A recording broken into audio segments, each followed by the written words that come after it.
All right, everyone. It says we are live. Yeah, Frank said that we could go live. He just gave me the yep. So we are on tonight with God's wrath. So we're going to be asking him some questions, getting into it, and seeing what all he's about. We've done a little bit of talking prior to the chat, but none of the questions have been answered. I've been keeping it all secretive. I told him, don't even tell me. We're not going to get into that. We've been talking about other stuff, but welcome, God's Wrath. I appreciate you winning and being on. It's always a good time to have new people on. How are you doing, sir? I'm doing well. I appreciate you taking the time and letting me be on tonight. Yes, sir. Yes, always a good time. I'll do a quick roll call for the first ones that are in. It's always a good thing to do. Dan O'Neill was first. Pistol Pete second. Frank, Jay Harrow, Bald and Curious. He's just here to troll, he said. Richard Jenkins, Frank, Mike Kai. So we got a few in here. I'm sure more will be pouring in as we go. But as far as last week, the people who entered, we had a total of 5 people enter. I thought it would be more, but it was 5. And so God's Wrath will be picking a number between 1 and 5. They're all mixed up. He does not know the names or anything. I just told him he'll pick 1 through 5. And we will do that, probably midway. Hello, Mr. TB9, MZ, Keith Gregory, Bagger Bro. Stan just put a bid on a 44 special mountain gun. Ooh, that's nice. All right, C. Lowe's from Arkansas again, back in Texas tomorrow. Cool. All right, well, let's go ahead and get a couple of questions answered. Basically, here's what I want to know, God's Wrath. First, I want to know, where did you come up with your channel name or your screen name? Well, it started kind of when I do security at our church, right? Okay. And that's one reason why we as train as much as I do myself and another individual. But so I thought, well, I got to come up with something. I thought, that just kind of clicked. So that's how it came about. That's awesome, man. Yeah.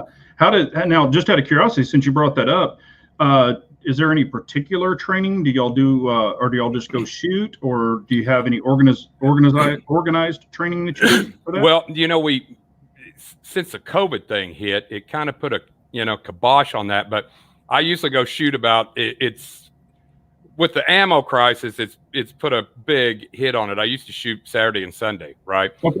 But we always would shoot on a Sunday afternoon. I've got another individual that I shoot with. He's 71-year-old postal worker. Okay. So, and I always tell him you shouldn't go postal. But I've been very fortunate with him because he's extremely sharp and he's very good shooting pistols. He'll shoot 1911s. He'll shoot right-handed. Glocks. He'll shoot left-handed. Wow. So he'll have one on either side of him, and he can shoot it. And how that came about, he was reloading and shooting revolvers, and evidently he got too much powder and lost the end of his finger. Is what he did right there, right? So while that was patched up, he had to learn how to shoot left-handed. So he did that with the Glock. So the guy is just proficient either or. And it's I don't know how he does it, right? I really don't, because it's like he knows, he changes the eyes, it squints and goes off of that. So yeah, and he's very proficient. So with him, we have he's got a range there, and we've got, of course, metal targets, and then I purchased the IDPA cardboard targets. And we take those and we do our drills, right? We're heavy on the drills and the defensive type shooting, right? It's fun, but we spend a lot of time with those drills. So come out cold drills, things like that. Yeah. Now we do have a question for you. Let's see here. Richard is asking, any hand-to-hand training for church? Like, do y'all do any other than just guns? No, we hadn't. And see, before this hit, I had a guy within our team. He knew of an individual that was ex-Navy SEAL, right? And was putting together his own training. And then all this thing hit with COVID and everything just went to a complete standstill. So the idea is, to get some of that as well, because you think but you don't know. It's kind of like guns, right? And some of it is just, it's so common sense, but you don't know how to react. And that's the idea. Yeah. Yeah. Our church has we have a police officer, but we also have a security, team where it's all, incognito. Mm-hmm. You don't know that they're carrying. I'm not on it, but I do carry it in my church. They just don't allow open carry, but I can still carry anyway. So, but yeah, that's awesome, man. All All right. Now, of course, we're going to start getting into the questions. Sure. And I mean, I've already heard a little bit of it, but what's your opinion on guns? Oh yeah, it's see, I was raised on a farm, right? It was a chicken farm, basically, a cattle farm, but we hunted all the time as a kid. At that time there were a lot of quails. We had fields and they had windrows in them, and where they pushed the trees up. So we would quail hunt and then rabbit hunt, squirrel hunt. So I had a 410 single shot Stevenson. Take a 3-inch shell. That's what I quail hunted with. Yeah. And then so all that we got into deer hunting, rifle hunting, but I did not get into guns as far as and around here. I mean, the Second Amendment was like a no-brainer. Growing up, I mean, everybody had guns. They had them in the back of the truck. Like I think you've mentioned before on some of yours, other times you've had the web thing here. We had them in the back of the truck and went to school with them, right? And everybody knew after that you were going out to the deer woods, or you're going to go dove hunt, right? We used to take it and go down, and it was probably not real legal, but at that time we had a train track close to our house. So at that time they still hauled all the grain in the open cars. So like whole corn and milo would they'd fill it up, would fall off. Well, you could sit down there in your 3/4 ton Ford truck in a lawn chair in the back, and those doves would come flying in, and we'd shoot those doves, and that's how we dove hunted, right? But that's since about the only thing that goes down the track is a coal train, and everything's covered. But yeah, and I didn't get into pistols as far as shooting self-defense for it's probably only been in the last 8 years, right? Mm-hmm. Most of it, I just didn't do it, and they were starting to do this at church, and we didn't have anybody. Well, and one of the real reasons was I wanted to get a gun and shoot, but the only place I could shoot was over in another state. Well, the easiest way to travel with a pistol in your vehicle, if you had your concealed carry license, because then it would reciprocate over, right? And I'm like, okay, I really want to go shoot in that indoor range, but that's the only place I got to shoot. And it's in another state, and it's close to me. But okay, so that's what I did, and I went through and got my concealed carry license, right? And and that's good, but I don't want to minimize that. I'm not trying to minimize it, but I look back and think, man, there's a lot of people that just go through that and they never shoot that gun again, right? Mm-hmm. And I think I was talking to a buddy of mine in the state of Arkansas. They shoot, and then they go and they have to recertify. So they go in and they shoot like a piece of paper, at 3 yards or whatever. And I mean, some of them, I'm thinking they can't even hit a bull's butt at 5 yards, and much less that piece of paper. And that's how they got recertified. And they're carrying out there. And I mean, I'm glad that they're carrying, but it's almost scary because it's like, you could be more of a liability than an asset there. So, but yeah. Yeah. When I was in school, heck, I had the gun rack in your back window where you put the little plastic thing and you screw them in with the two little, little hook holders. And heck, I had a 22 pump back there, and then I'd carry my 30 sometimes. I mean, and that's what we do. We go shoot out in a big field before the city built up. We'd go out in a big field and we'd shoot cans, and we'd just shoot all kinds of stuff. But now you do that. Ooh, you had a gun hanging in your back window. People would freak out now. But you'll be expelled from school. Yeah, used to be the norm back then. Heck, I remember welding teachers and ag teachers. They'd be like, yeah, what'd you carry today? What'd you bring in your truck today? And everybody would have it back there. Nobody would break windows and steal guns. It was just a normal thing, but not now. But all right, so now how old were you when you started shooting? Oh gosh, I was a kid, so you 5 and 6, you're starting to shoot, get a single shot 22 and go out and shoot, right? Yeah. So, and I had 2 older brothers, and I think about that, and people think, oh my gosh, I'd never let. And it's like, that's one thing that you didn't screw around with, right? That was one thing that you were taught. We did some stupid things, but never around with firearms. Because, not only did we respect them, but it was scary enough to know, right? Yeah. So.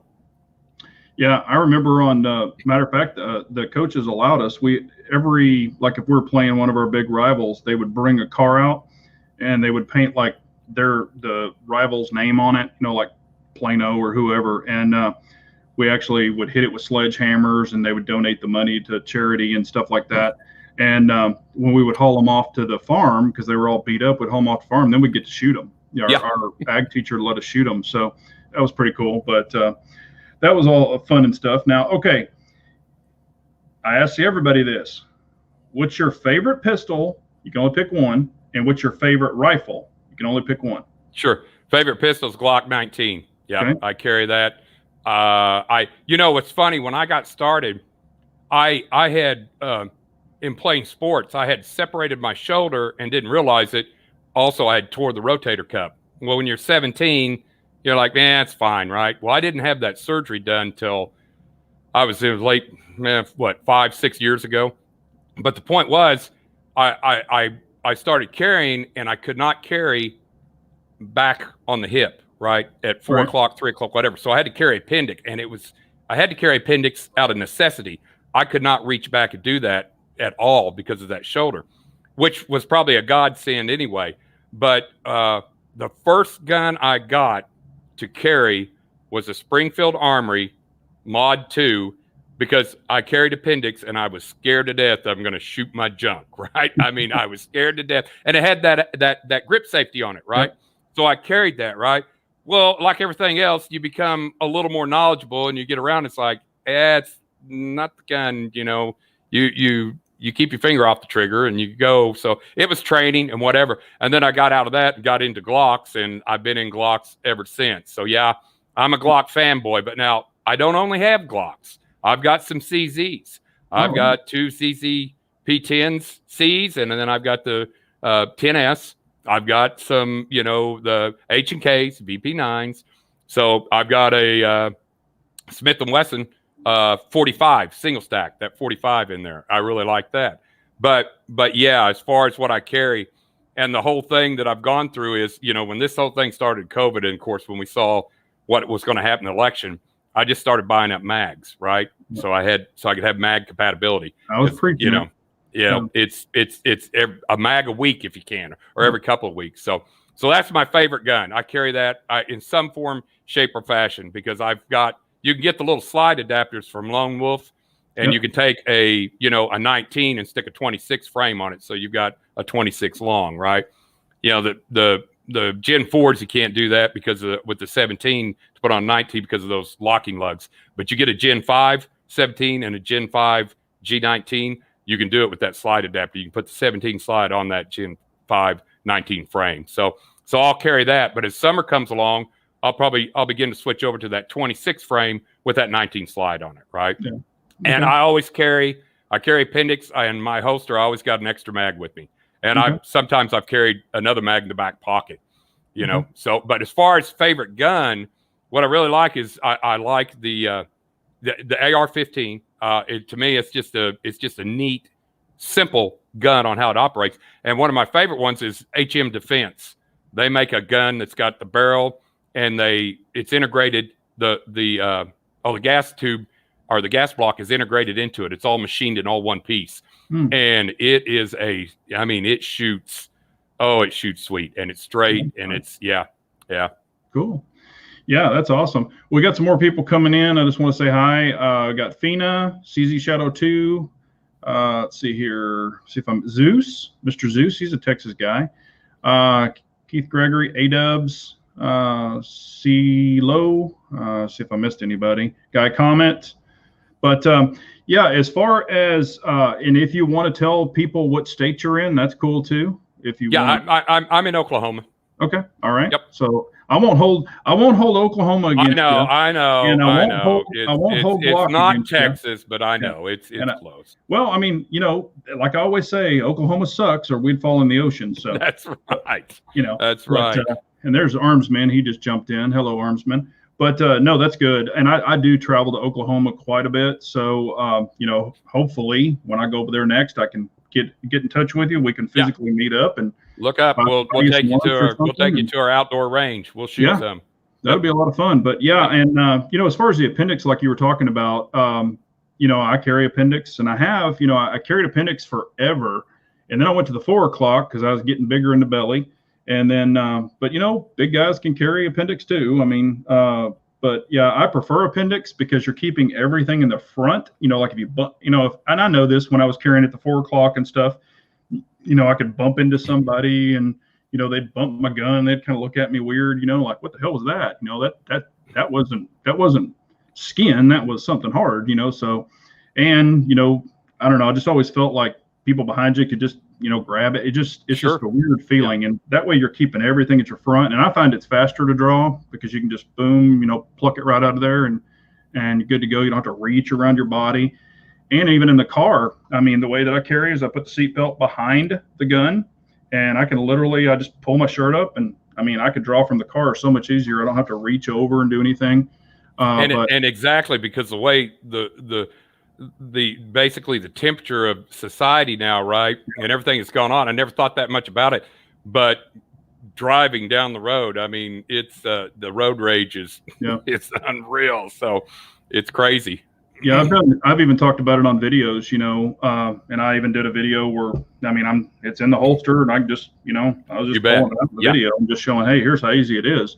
Cause and I've traveled with people who carry at the 4 o'clock, and the seatbelt comes around and it's like, you got to pop your seatbelt off while you're driving to get your gun out. And by that time it's too late. So, and I understand I'm not trying to minimize someone that does carry at 4 o'clock because I'd rather you carry there than not carry at all. Right.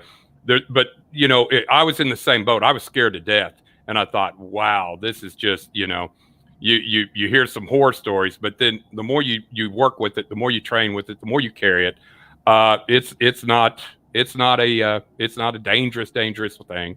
So, yeah, no, it's not, and I'm not able to call out names, so I'm just letting everybody know. There's Uncle Dan. He was on last week, so yeah. Now here's a question, and we'll both answer it. Which holster do you carry for appendix? Which brand? I tell you what, this holster thing, I got a box full of them because it's like you think, well, I'll go, but the what is it? Tier 1 Citizen. That's a good holster. I've got one of Harry's holsters, and it's one of them that he immediately had put out there, but it could be either right or left. And I think you're the one that actually was promoting it. That one is great because if getting into optics, that's another thing we can talk about here in a minute, but that fits really well, right? And for appendix, and it had that where it would go back, but I don't want Harry to know that because his head will swell. Yeah, I'm sure. No, that's the Singleton, and it is left or right compatible, and it's a very nice holster, and it's very inexpensive. And if you want to use, anybody wants one, they can use my code. It's Big Johnson, capital B, capital J, save you 10%. But yeah, I mean, they're great holsters, and I highly recommend Harry's on every gun I carry, except the Staccato, because he doesn't make them yet. I always recommend Harry, and trust me, I've had the box of holsters. I still have a box of holsters. Oh, man. But they are by far the best, and they're CAD, so you're not just getting a folded over piece of Kydex. But they really, really work well. So I really enjoy them. But, and that's the thing, like Guy Comet saying veteran stuff. But, when you start carrying optics, Harry always has the relief cut for all of the optics, and even the SRO. He cuts it correctly. So even if you have the more hang. I watched one of your videos where you were showing where you had to actually take that like a Dremel or cut that thing more to actually make them fit when you had the 3 holster comparison there, right? Yeah. And it's like, and on that one, I will say this: if I was carrying just an RMR, I wouldn't have to cut that overhang. It's because of the SRO. I mean, I'll show it, but the SRO has the overhang where other RMRs and things don't.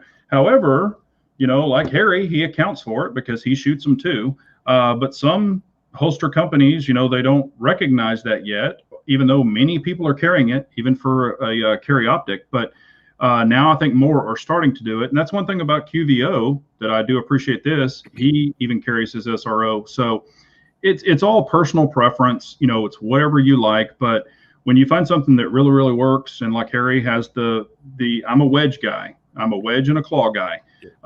So when you find the wedge and the claw and the holster that you like, it's really hard to start. And I've tried other ones, but I can't. Yeah, the problem is once it fits and it doesn't ride up and it stays where it's supposed to stay, I don't try anything else. I usually just wear them out. So yeah.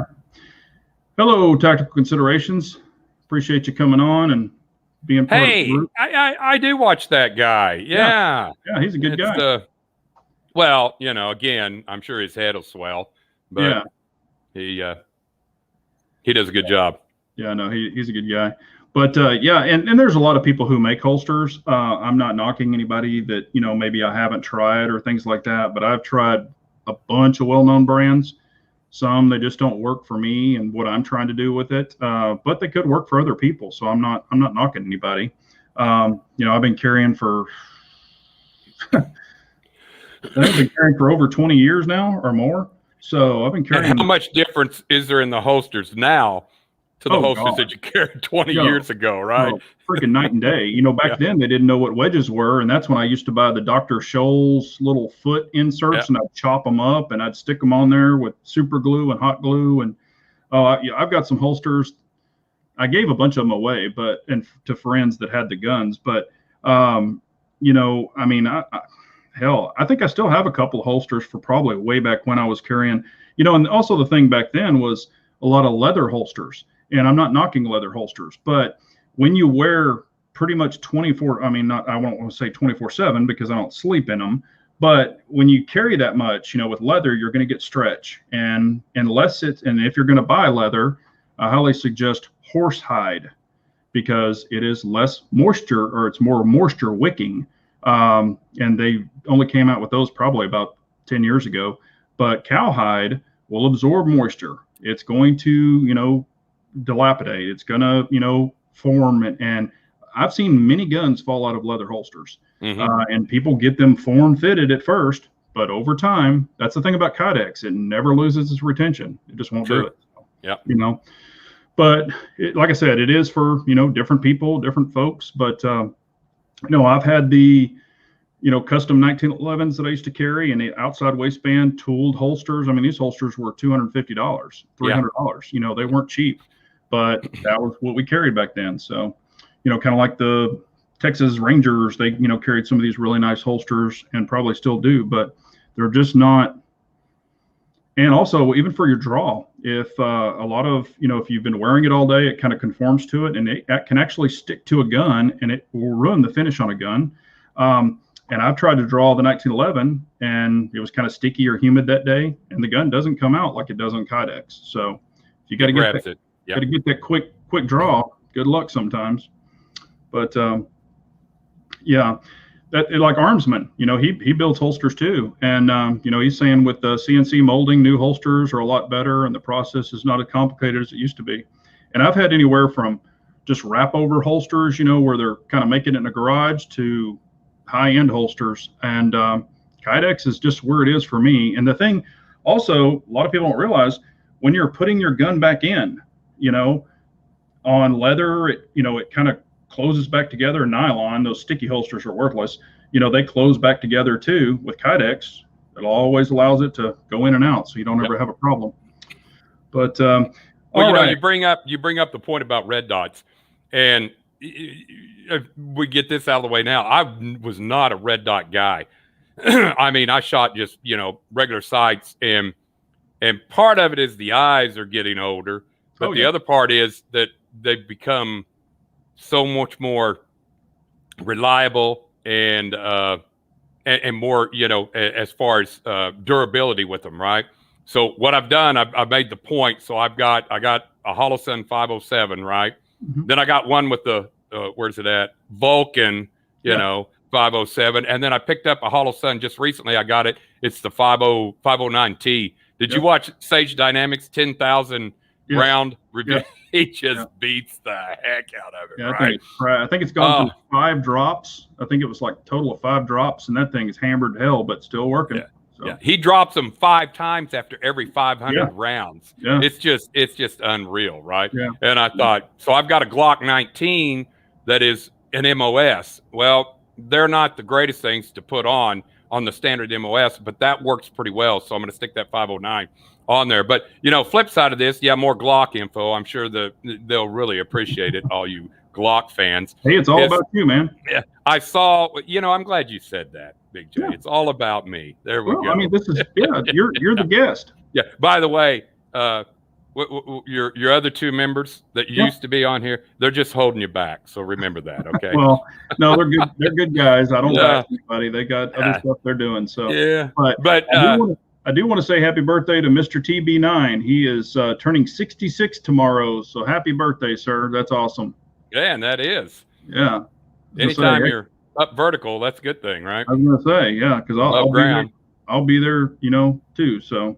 Well, what I was going to say is I can't remember who it was that put it out, but I watched a video on it, and they were talking about Glock MOS 3, and what it is now. Glock's going to start having slides pre-cut for a particular red dot, right? Which is long overdue, but they start doing that. They've had them out for a while, and it was Sage who talked about that. They've had them out for a while, but they're really rare to find, and most police departments won't buy them, or agencies, because they're so much more, I guess, expensive. Okay. And depending on the optics that they're choosing to run, some of them are only RMR compatible, So just kind of, that's the deal he was talking about. But yeah, I mean, I do prefer a milled gun to have a direct mill. Now this one has a plate, but this sucker's anchored in this staccato. But I do prefer to have it directly milled. That way there's no plate interference. And that way you can also get a lower co-witness. But so far, and Armsman's saying it, so far I've had really good luck with the Hollow Suns. This last one that I bought, matter of fact, at the store, I went through 3 other ones before I bought this one, and even the one that I bought, it's the 508T, the new squared one. I'm noticing they lack paint on it. I did a video. If anybody wants to watch it, they can look at it. But there's lack of coating on it and things like that. And there were some imperfections with the other 3 that I declined. I mean, even with the glass, they had one that had glue or something all over it. So I'm sure some of their quality control might be slipping because they're trying to push more stuff out, maybe, but I hope that doesn't start happening. But, it could, but who knows? Yeah, because as you say, sorry to interrupt, but they can put whatever price they want to put on them right now, and people are buying them. It's just unreal. Trying to get those optics, that's been probably a year-long process to pick up those 3 optics. It's just an exercise in patience. It really is. Somebody was asking about having their PO9 milled. I can't remember who it was that comment. Oh, here it is. CeeLo. I've got a PO9 and a PO7 that are milled, and they're direct milled for RMR or the RMR footprint. And they're awesome. So having the PO9 and the P10C, or excuse me, the PO7 milled, I mean, that really changes the gun quite a bit. I really enjoy it. And I guess this is going on the 2 years, I guess, for specifically dots only, because I wishy-washed, I think, for like 6 months back and forth. But once I committed, I won't ever go back to, I'll have backup sights, of course, but I won't ever go back to just an iron sight gun. And people always ask, is it every gun that I have dotted? And I have tons of guns that still aren't dotted. Some of them, they can't take a dot because they either are too thin, on the top plate, and things like that. Because I've already asked about some of them. They were like, we can't do it, or it has this specific striker area where we can't get into it or whatever. But Kathleen, music lover, asked, can you mill a MOS Glock? No. People have asked that before, and it gets deeper in the channel or the deal. So they said that it couldn't be done. I've even asked about that before too. Yep. I don't know how many people have. They get so frustrated with just the way that is, and they want to just take it off and start over. Yeah. Now, there are better plates. You can go there's different plate options. So you can get out of the pressed plates, the Glock little tin plates. Yeah, I've used, what is it, C&H Precision? That's one of their plates. And they look really, really, they seem to just really, really hold up. So it's good stuff there. Yeah. Somebody's asking who mills the PO9. Mine were done by Slidework Engineering. I know Vulcan Machine Works does them. Also Fire for Effect does them. And I've seen all of their work. It's all awesome. So, but both of mine were done by Slidework Engineering, actually right outside of Houston. And they did a really great job on them. So, but all right, let's see here. Now, the other question is, have you thought, since you're a shooter and all that, and have a cool name, have you thought about starting a YouTube channel? We have. The guy I shoot with, the 71-year-old, right? Yeah. And we're thinking about getting, to trademark and call it Hindsight Shooting Academy. There you go. Okay. And that, to be honest with you, one of the things that we do, you don't know how many people come up to us, and it always seems to happen after a mass shooting or like a shooting in a church. And then everybody gets all worked up, right? And they go buy a gun, and then they don't even know how to shoot the gun, right? Which is fine. But I don't know how many people we take out and walk them through and get them shooting a gun. And I tell you, one of the interesting things is women, because when you take a woman, when she comes to the range, one, she listens. She's not hard-headed. She hasn't got any preconceived ideas. She doesn't know anything. When you tell her to grip that gun, she grips it. And it's amazing to watch a woman come out of there, and the women that we train, because then they come out of there and it's like, it is one of the greatest it is one of the greatest equalizers for a woman to carry and know how to use that thing, right? Yeah. And so that's really what one of the reasons we do. We have other guys, men, that come out and shoot. A lot of them have a gun. They just don't know the fundamentals. And the other thing is, the guy that the 71-year-old I shoot with, he is a stickler on safety. And this guy can watch you and see things that you're doing, not only safety, but from a technique wise, and just pick you apart, right? So yeah, we thought about that, and there is an ulterior motive. It's like, he goes, "You think we can get ammo sponsored?" Yeah. I said, "Well, I don't know." I said, may have to get quite a few people watching. He said, "Man, we got to do something," because we were shooting 800 to 1,000 rounds on the weekends, right? We were getting the stinking steel case ammo for like $127 1,000 rounds. We were getting, remanufactured stuff at 1,000 rounds for like $157. I mean, I can kick myself. We looked at reloading. It was like, no way. Your time's worth something, right? That's how we justified that. But, oh, man, it hurts now. And I highly recommend it, especially, if you're out teaching new people. Other new people would want to see that. And I've done videos where I've had people, the only thing that I do, I've showed a lot of people how to shoot guns, and I've laid my guns out there at the range and let them shoot my guns. But, the problem that I have with some people, because some of them are younger people, and I don't want to put their face on video. So I've done it where you see the back of their head and stuff like that. And that's cool. But I think if we can get more and more people comfortable, because everybody's afraid of the bang, oh my gosh, it's going to go bang and it's going to scare me. But once you get over that, and you know how to hold your recoil and things like that, kind of corral the explosion, so to say, it gets so much easier, and they become more comfortable with it. And you're right, most people just buy a new gun and they load it up with ammo, sometimes full metal jacket, and they just chunk it in a drawer. Yep. And that's where it lives. They don't have to take it out, or they'll be like, I've had this gun for 10 years and I'm going to sell it. Well, you haven't even put one round down it. You don't even know what it feels like, It's amazing. Kathleen, music lover, her point, just being buying a gun is not going to help unless you learn how to use it, which is exactly right. And I don't know how many people have bought the gun, and then they're almost ashamed to come to you and say, hey, can you, it's almost like it's almost like a drug deal going down, right?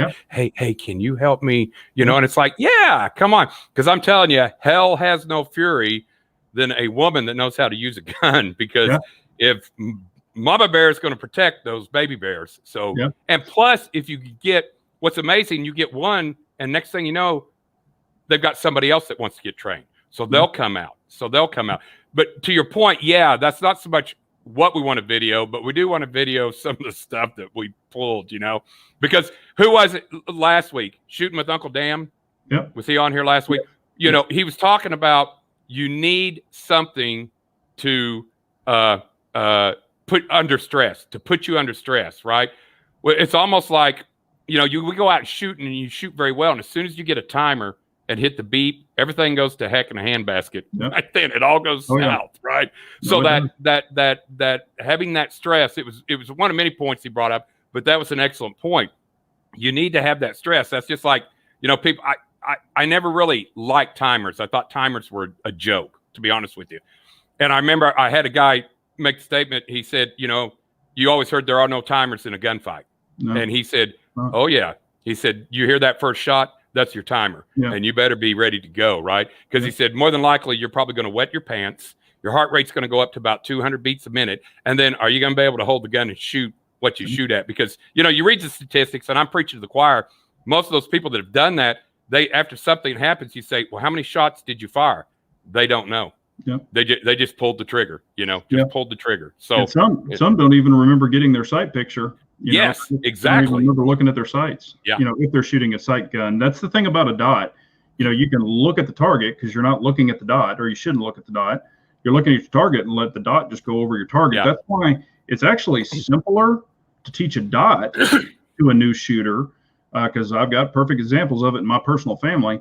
I mean, they can just pick up that dot, and wherever the dot is where the bullet's going to go. So, and that was the other reason we thought, well, the guy shoot with, we need to get some dots, right? And we need to get them on the gun. One, you don't know what your situation may be. That may be what you pick up. You may not have a choice, depending on whatever the environment and the situation is and where you're at.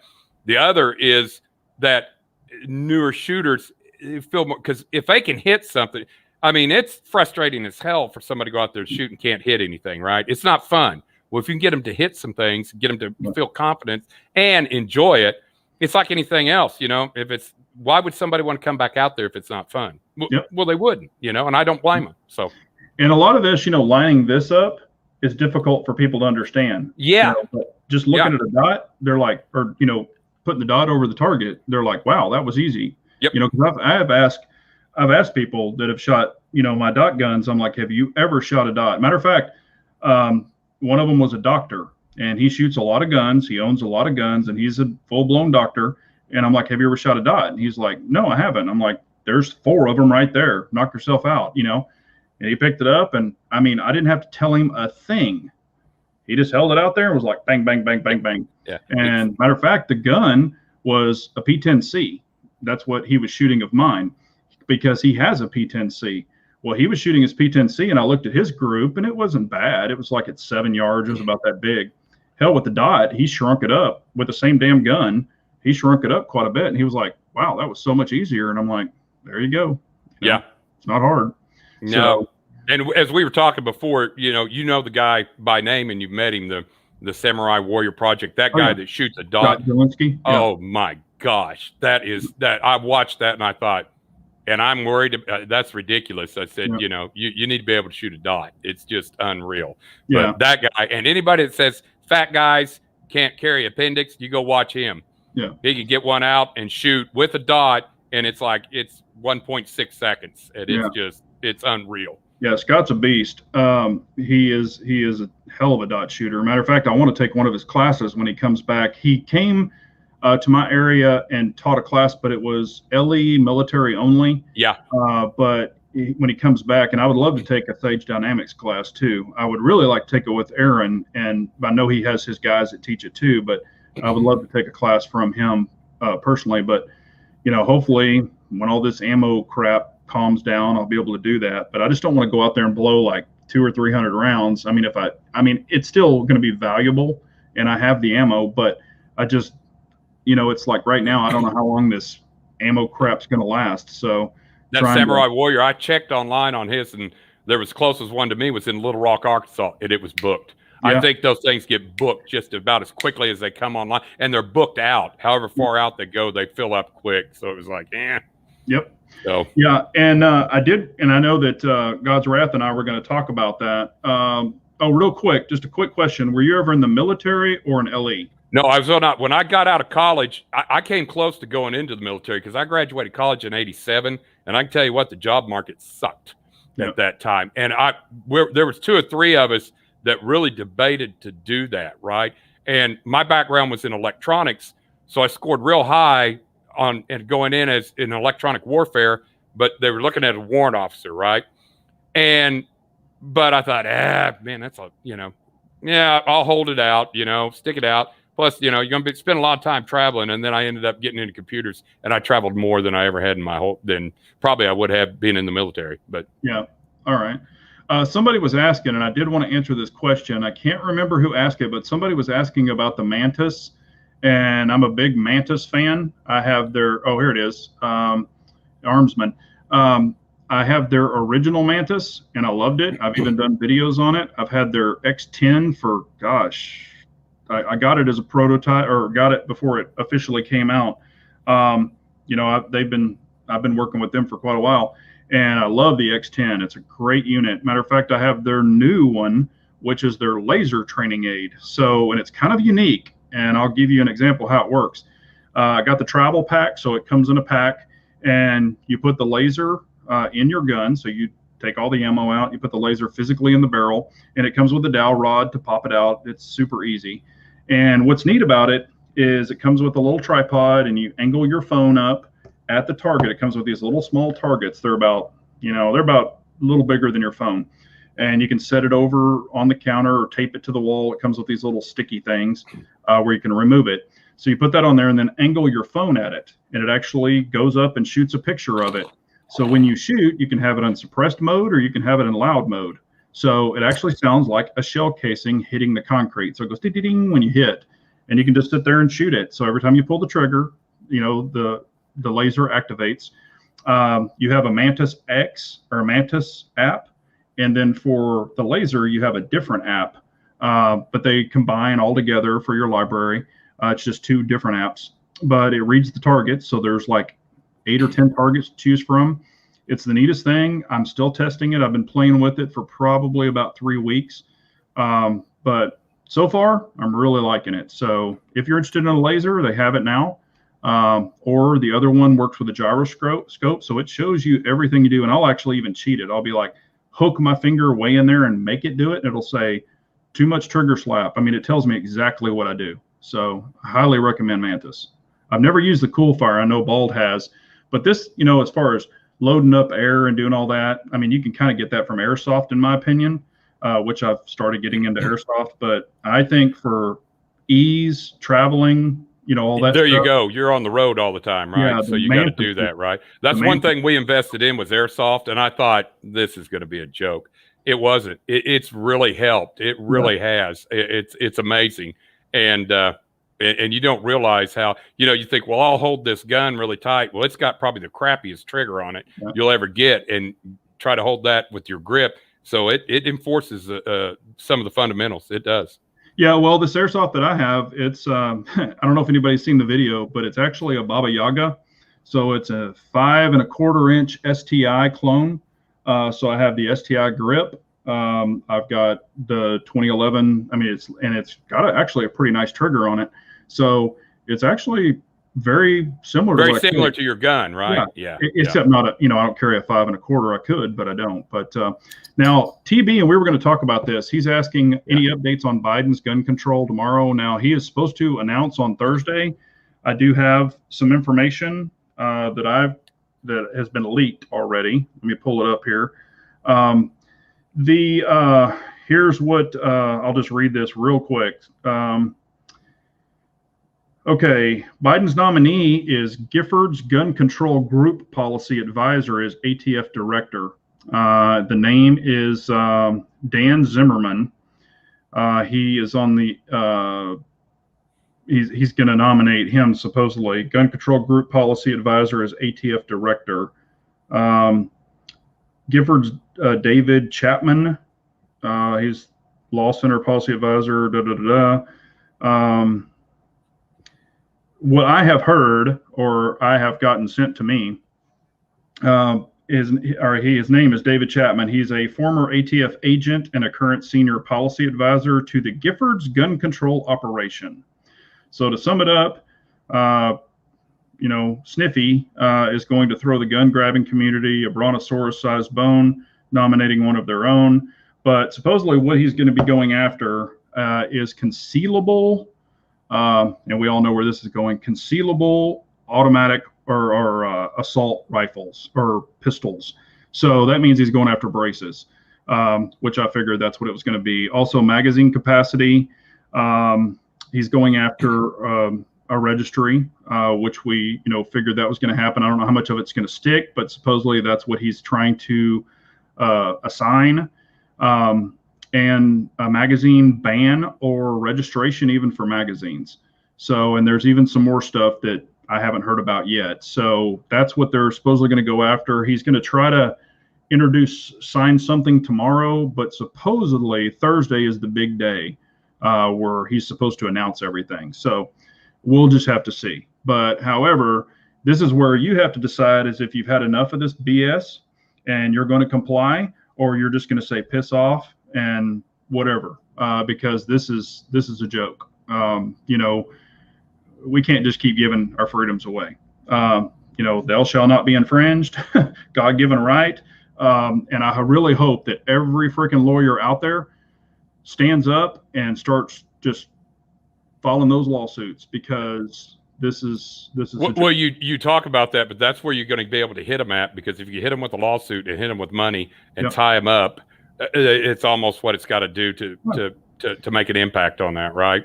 Yeah, and that's what they're trying to do. They're trying to get $200 tax stamps from everybody. They're trying to get and even registering, like if you ordered magazines the way he's wanting to do it, they would be serialized. You would have to fill out the forms for every one of your magazines. They would probably only be a 10-round capacity. It's a joke. So you're going to be paying out the wazoo for all of this stuff. Not to mention, if they had their way about it, for like a $25 transfer fee for a $10 magazine, seriously? Yeah, the cost of it is going to be is ridiculous. What it costs, and that's what they want, right? They want it to be to the point where they, it's to the point where it's the common working man can't afford it, and that's what they want, right? And I'll just go ahead and say it. They can eat shit and bark at the moon, because that's I'm not playing that game. I'm too old for that crap. And I told you this before, I'm too old for that. So they can go piss up a rope. I don't care. Another thing I wanted to talk about real quick, and I don't know if anybody saw it. Federal came out with a new 22 LR ammo, and it's called Punch. And if you want to see how it reacts, 22 Plinkster did a video on it, and it's actually pretty interesting. Out of a 2-inch barrel, this thing is pushing like 1,125 feet per second or something. It's hot, right? Yeah. It's pretty hot. Yeah, but what's funny is it's like 26 or 28 grains. However, it's got a lead core, it's nickel plated, and it's so it has nickel over it, and then the case is nickel, so it's not brass, so it's supposed to feed better. And in the pocket on the primer for the 22, where you usually have bad primers, you get the little bad strike. It's supposed to be filled all the way around, so it's supposed to be more level. And anyway, end of the video, he said that he's been shooting tons of it and hadn't had any fail. But the wound channel that this thing, out of a 2-inch barrel, it's going 10.5 inches deep out of a 2-inch barrel. And then he used a 5 1/4 inch 22 barrel, and it went damn near 16 inches, I think.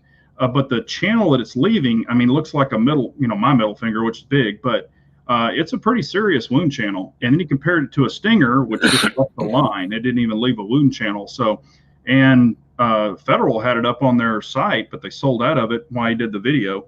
But it's $9.95 for a box of 50. And I'm like, damn, that's not bad at all. So not bad at all. Yeah, I think it's, not saying I recommend a 22 for self-defense. No. But if you have arthritis or something like that, that's a very user-friendly gun. And I was wanting to get it to put my suppressor on it, because it's almost, it's not pushing this. Now, if you run it in a rifle, I think it was like 1,600 and something feet per second. But I just wanted to test it and see what I could do with it. I wanted to get some stuff and shoot it and just see if it would kind of explode or whatever versus a regular 22 bullet. But it sounds pretty interesting. So pretty impressive so far, isn't it? Yeah. And also I started reading more about that, and Federal has a whole new line of Punch ammo. So like their HST, which I'm a big believer in, I've been carrying for years. Supposedly the Punch is very comparable, but it's a lot cheaper. So, I wanted to buy some of that and try it too, but it seems like they're sold out of the 9, they're sold out of the 22 now. They had 380, they had 40, and they had 45 in stock. So, seems pretty interesting. So we'll, hopefully, and I was going to check with my local gun store and see if maybe they got some, and I would just buy it there and test it out. But well, that brings up a good point. I was out at my local gun store, and he's got ammo. There's more ammo than I've seen in I don't know how long.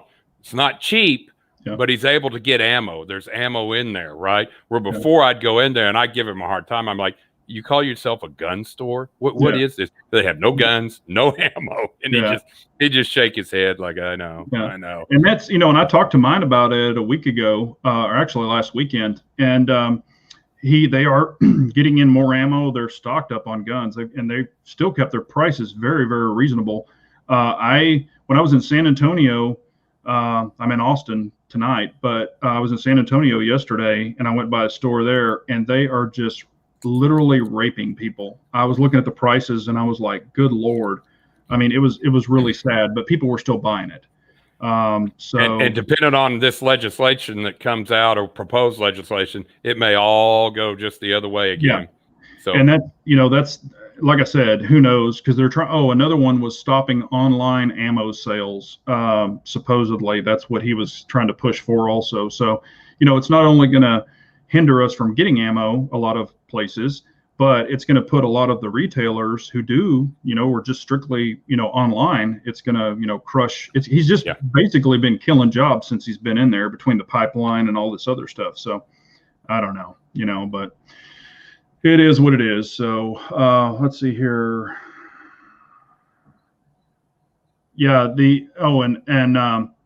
Daniel was saying something about mask mandates, and I know that the Texas, our Texas governor was the first one to basically take that away. However, what I'm running into is when I travel, like I'm in Austin, and if y'all know how Austin is now, they've basically, the governor's here in Austin, and Austin has gone against him, and they've implemented still mask in a lot of businesses. And now businesses, of course, can choose mask or no mask.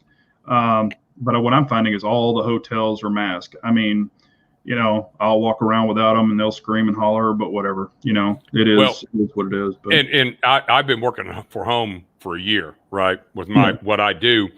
But there's another, at our company, there's another leg of the business, another pillar, and they were forced to go in, and they had to be in the office. They had to wear a mask. Well, then they had the mask Nazi come through and check.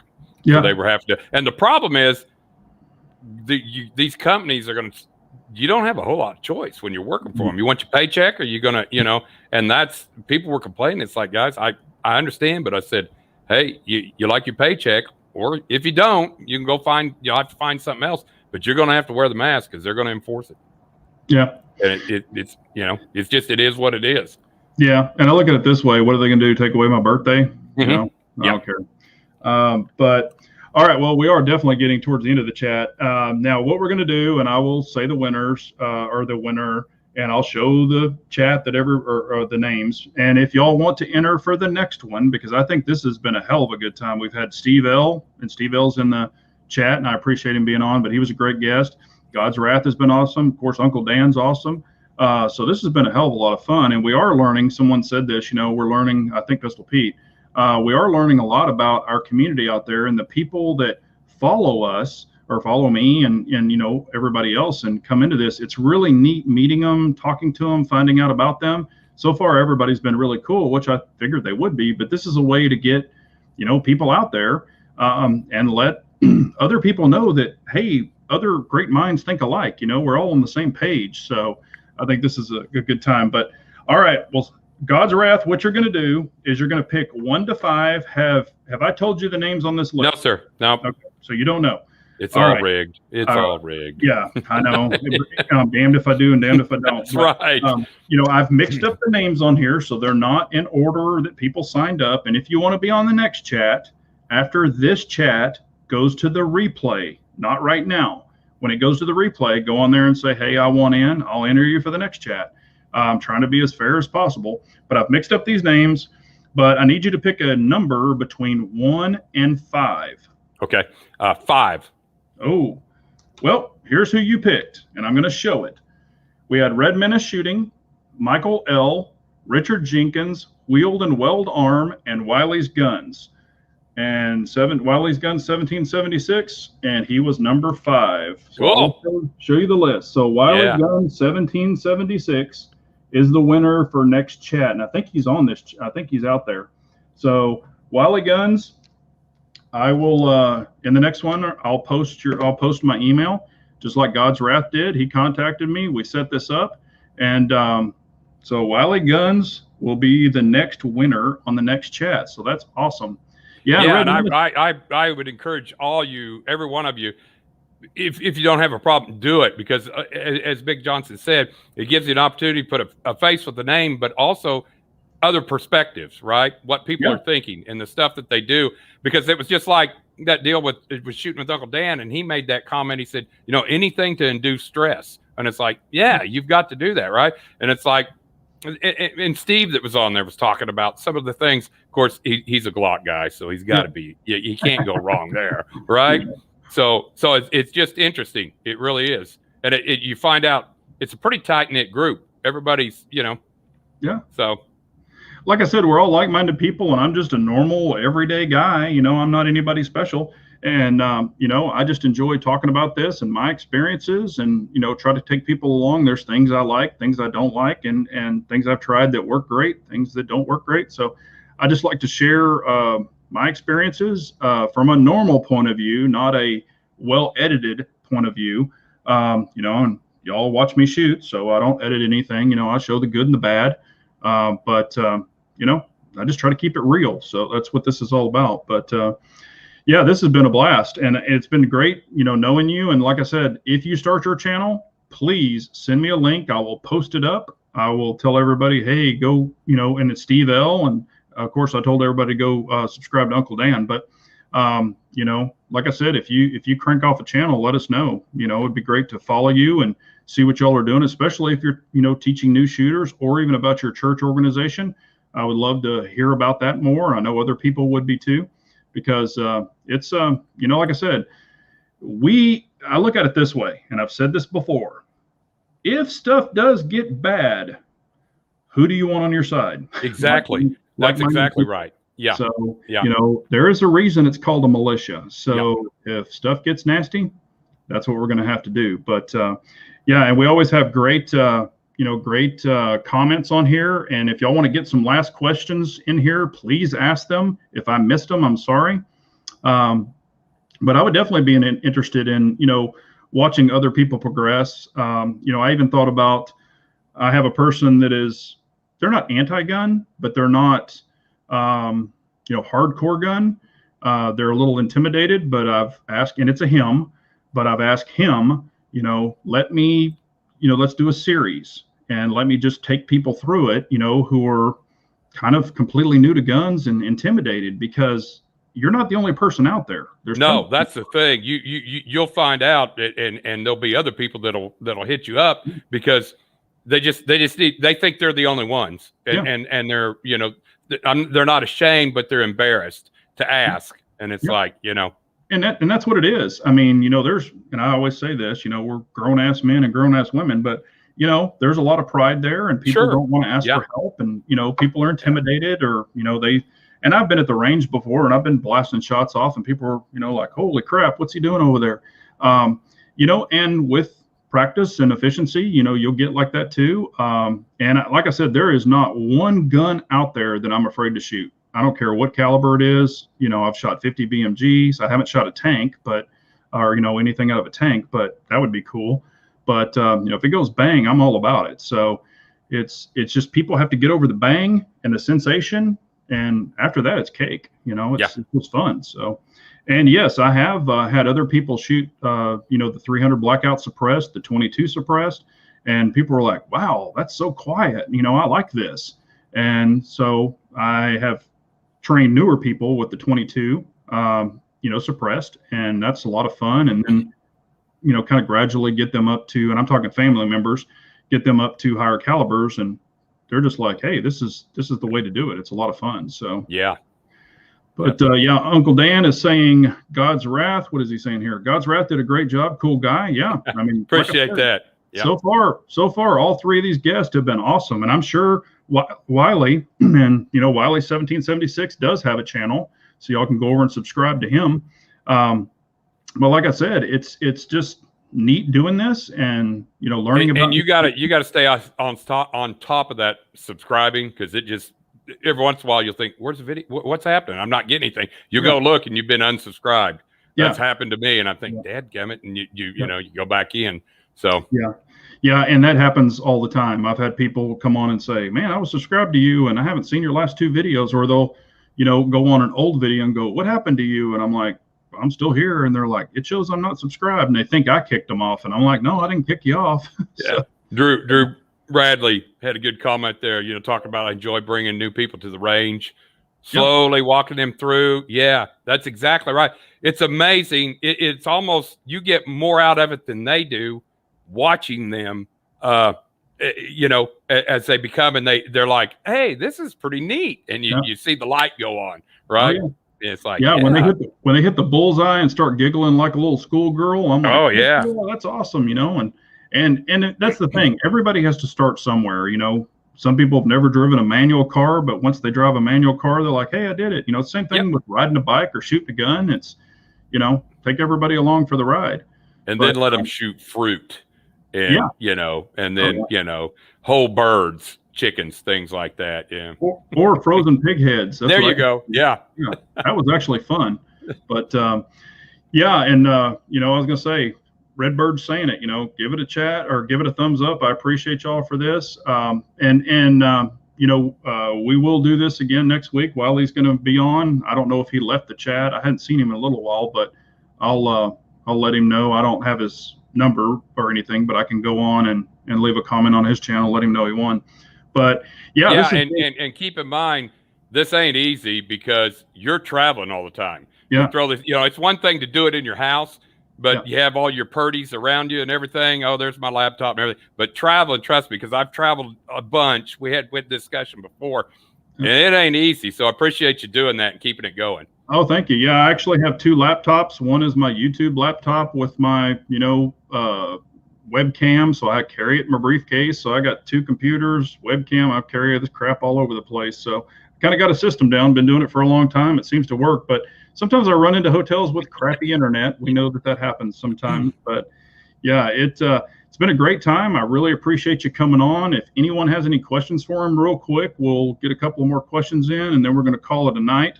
And again, Wiley Guns won for the next chat. And if y'all want to be entered for the chat after Wiley's Guns, go on and you know, say, hey, you want in on, you Somebody know, asked what is Spoke Toe. I'm sorry, didn't mean to interrupt. That was my youngest son. That was his first company that he started. They made carbonated coffee. He has since moved in. What he's done, he has now he makes wine and puts it into a can. And by the way, they just got with a distributor down there in Texas. So he's the one that's kind of he's the little engineer. He's the one that always said, I don't want to work for somebody else. They're idiots. Now, did you say lime? No. What wine? W-I-N-E. Wine in a can. Yep. I thought you said lime. I was like, I know what lime's used for. Yeah. You can dig a hole in the ground and powder them up. Yep.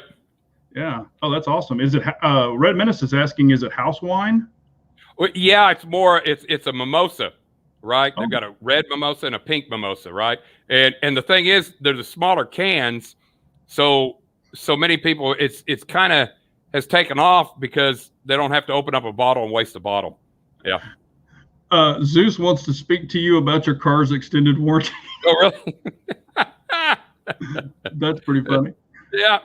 That is pretty funny. Yeah, I want to talk to you about saving 10% on your car insurance, Geico car insurance. Yeah, that's awesome.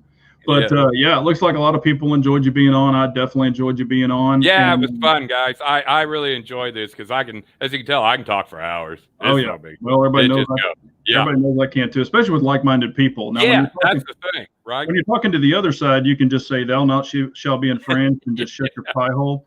Yeah. So, you know, that seems to answer it. Well, you know, you brought up one good point. You talked about that with the airsoft, you know, and the thing is, it's easy to find yourself go, oh, you idiots, right? But really, we can't do that because there's people out there that they're just scared or they're embarrassed, and you'll turn them away. So that was pretty neat what you did with that airsoft, getting involved in that. Because I was like you, I thought airsoft, yeah, right. But it's a good training tool. It really is. That and all the kids and the adults I talk to, they're just like, man, I can't wait till I can buy my real gun. And, you know, we're asking me like all kinds of questions, you know, like what holster, what what gun, what do you like? And I told him, I said, these are my opinions. Yours could vary, because it's hand size. I mean, you got to find, test guns, see what you like. I don't want to tell you what to buy. I can just offer opinions. As long as it's a CZ or a Staccato, you're good to go. But no, I'm joking. But, like I said, just getting more of those people over to our side. Don't diss anybody because they do airsoft and you think it's stupid, because that's, some of these airsoft guys I watched them. These guys, they're wicked, aren't they? They can rip. I was just like, holy crap, these guys getting after this stuff. Yeah. But it's definitely legit. So it's a lot of fun. And I got popped. I don't know if you can still see them, but I got popped like 3 times here and one in the back of the head. And, but yeah, you just press through it and you got the adrenaline going. So it was a lot of fun. I had a great time. I'm definitely going to be doing it more. Matter of fact, I'm trying to go out this weekend, but I think we might have rain in the forecast, but I don't want to play in the soup and mud, but I'm definitely into it. So I think it's good time, especially when you can buy 5,000 rounds for $15. So yeah, that was the thing. When we went to that airsoft, it was like, we got this jar and it's like, man, that thing's lasted us, it's, you can shoot a lot. So yeah. Oh, okay. I guess Dan is asking you to mimic me. Can you do a Hello Gun Nation? Hello Gun Nation. There you go. Yeah. I don't know. He's saying like Chuck at Alaskan Blues. Oh yeah. When he mimicked me. Yeah. But yeah, I have a bunch of people say that. Hello Gun. Coda Boy is probably one of the best at it, because he does that Hello Gun Nation. He really drags that hello out. But yeah, I came up with that forever ago. I just wanted, hey, we're talking to like-minded people, so I thought it was a good thing to come up with. But yeah, great time. Enjoyed the hell out of this. And if you do start a channel, please don't forget to send me a link. You've got my email, and I'll pop that up there for everybody so they can follow you. But been a great chat. I appreciate all the family members being on and asking good questions. And we will get Wiley on here next week and have a good time again. But I think this is just a good thing to have like-minded people on and learn what they like, don't like, their experiences, how they got started in guns.